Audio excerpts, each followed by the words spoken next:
warahmatullahi wabarakatuh. Selamat pagi anak-anak ibu kelas 3A. Apa kabarnya pagi ini?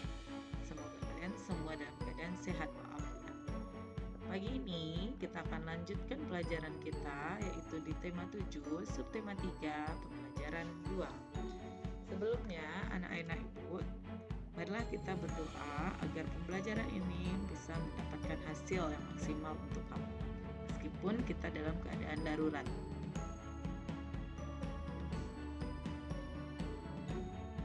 Berdoa selesai. Anak-anak ibu sekalian, ada baiknya sebelum kita memulai pembelajaran, kamu sediakan buku tema 7 dan silahkan dibuka halaman 125. Nah, perhatikan ya. Mari perhatikan gambar pada layar ini. Kira-kira kegiatan ini berlangsung di mana? Iya, betul sekali. Ini adalah kegiatan yang berlangsung di kolam renang. Kamu perhatikan, ada banyak orang di sana. Ada yang sedang bermain di dalam air, ada yang sedang melompat ke dalam air. Terus apalagi? Iya, ada yang memberikan aba-aba. Dan di sana ada banyak orang dengan berbagai usia. Apakah anak ibu pernah ke kolam berenang?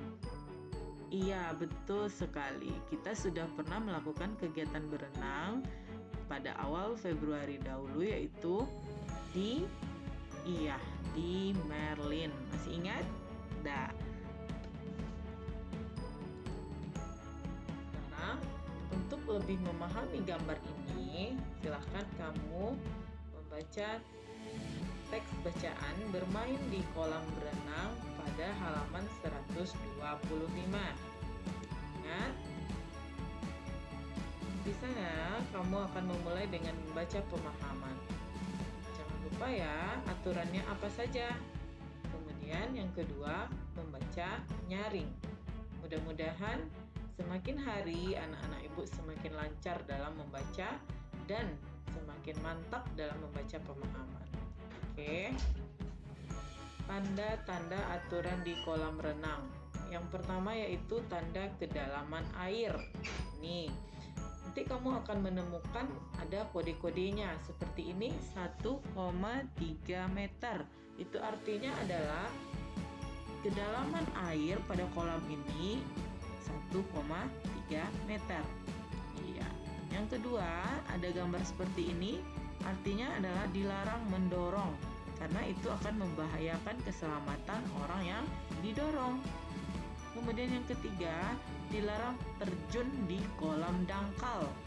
Iya, tahu artinya kenapa seperti itu? Karena kalau kita terjun ke kolam dangkal, kolamnya itu dangkal, berarti airnya sedikit, kemudian nanti kepala kita akan terbentur ke dasar kolam. Kemudian dilarang berenang sendiri. Ini untuk yang usianya mungkin harus diberikan pendampingan. Yang kelima, dilarang berjalan di tepi kolam renang. Kenapa?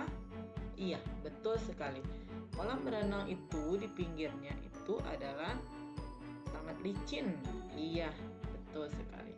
Inilah tanda-tanda aturan di kolam renang. Apakah kalian pernah menemukannya? Dan kalian mematuhinya?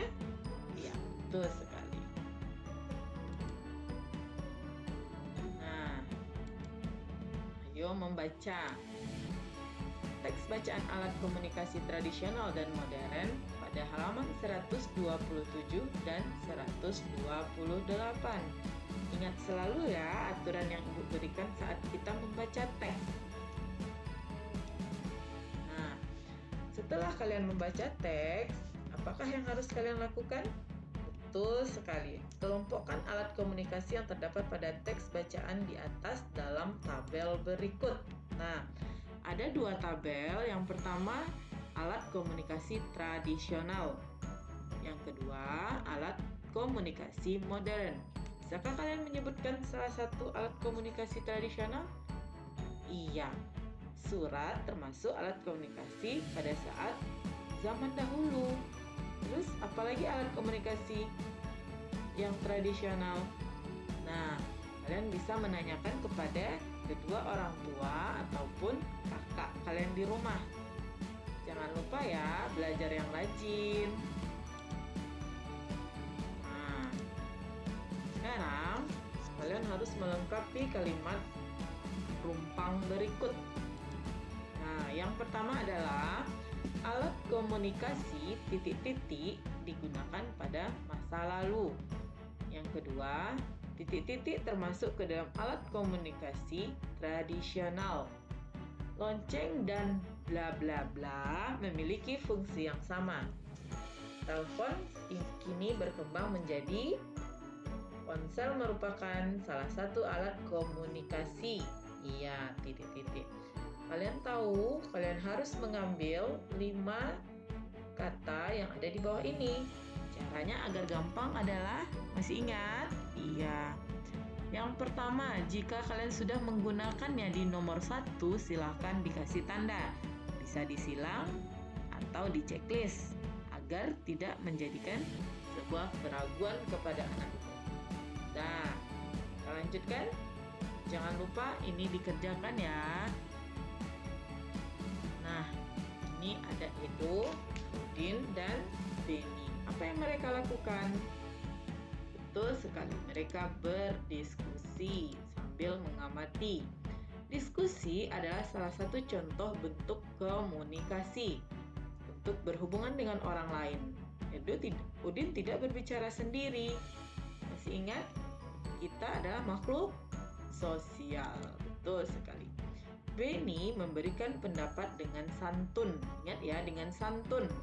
Edo menanggapi dengan penuh semangat. Udin menjadi pendengar yang baik sambil sesekali memberikan tanggapan. Hal ini sudah pernah kita lakukan di dalam kelas ya. Nah, gaya Udin, Beni, dan Edo saat melakukan diskusi berbeda-beda. Diulangi sekali lagi. Gaya Udin, Beni, dan Edo saat melakukan diskusi berbeda-beda. Namun, mereka tetap dapat berdiskusi dengan baik. Hal tersebut terjadi karena sifat tiap orang pasti berbeda. Nah, apa yang teringat oleh kalian jika Ibu menyampaikan bahwa sifat tiap orang berbeda? Pasti kalian ingat teman di sekolah. Iya. Siapa yang kalian ingat? Siapa teman dekat kalian? Pasti kalian tahu bagaimana sifatnya. Berbeda bukan? Iya. Nah, ini ada gambar senyumnya datar. Ini senyum, ini cemberut. Apa ya kira-kira? Nah, beberapa contoh sifat beserta ciri-cirinya. Yang pertama adalah sopan. Apa itu sopan? Menghormati setiap orang. Kemudian ada lagi, bolehkah kita bersifat sopan? Ya, boleh. Sombong. Bahkan setiap orang harus bersikap sopan. Sombong. Apa itu sombong? Ibu sering mengatakan kepada kalian bahwa Allah sangat membenci orang yang sombong.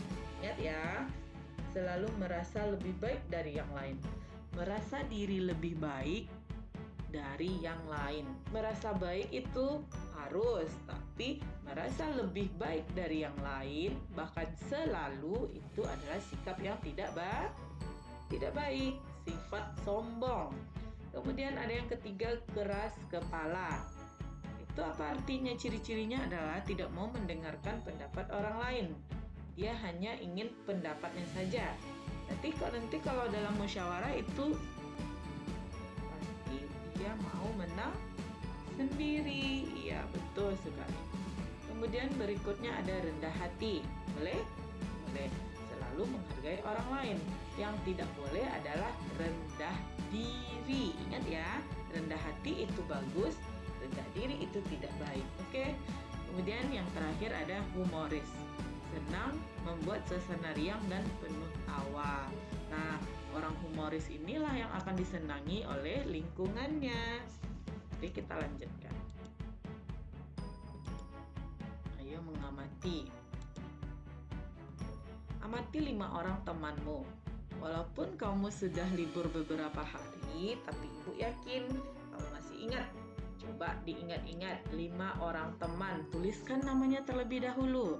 Di sini misalnya mau ditulis Ahmad Zaki. Di sini mau ditulis misalnya Dilan atau siapa lagi. Kemudian aneka sifat dan kebiasaan yang kamu ingat, kamu tulis di sini. Misalnya sifatnya apa? Ingat namanya tadi siapa? Di sini tuliskan sifatnya dan kebiasaannya. Sampai 5 orang. Dan sudah selesai menuliskan? Iya. Sekarang mari kita perhatikan. Ini ada berbagai macam pakaian daerah yang mereka pakai. Kamu masih ingat pembelajaran kita tentang berbeda keberagaman Indonesia? Tuh, dengan memahami aneka sifat dan kebiasaan teman, 5 orang teman tadi sudah berbeda. Iya, apalagi 25 orang teman kamu. Dengan memahami aneka sifat dan kebiasaan teman, kita telah menjaga persatuan yang sesuai dengan sila ketiga, yaitu masih ingat Persatuan Indonesia. Bagus sekali. Ini walaupun berbeda-beda, ini baru sebagian atau beberapa saja.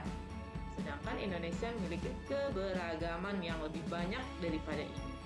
Nah, walaupun mereka berbeda-beda, tetapi tetap satu, yaitu Indonesia. Oke, terima kasih. Assalamualaikum warahmatullahi wabarakatuh. Sampai jumpa di pembelajaran selanjutnya. Jangan lupa kerjakan latihan yang kamu temui pada setiap halaman di subtema 3 pembelajaran 2. Terima kasih.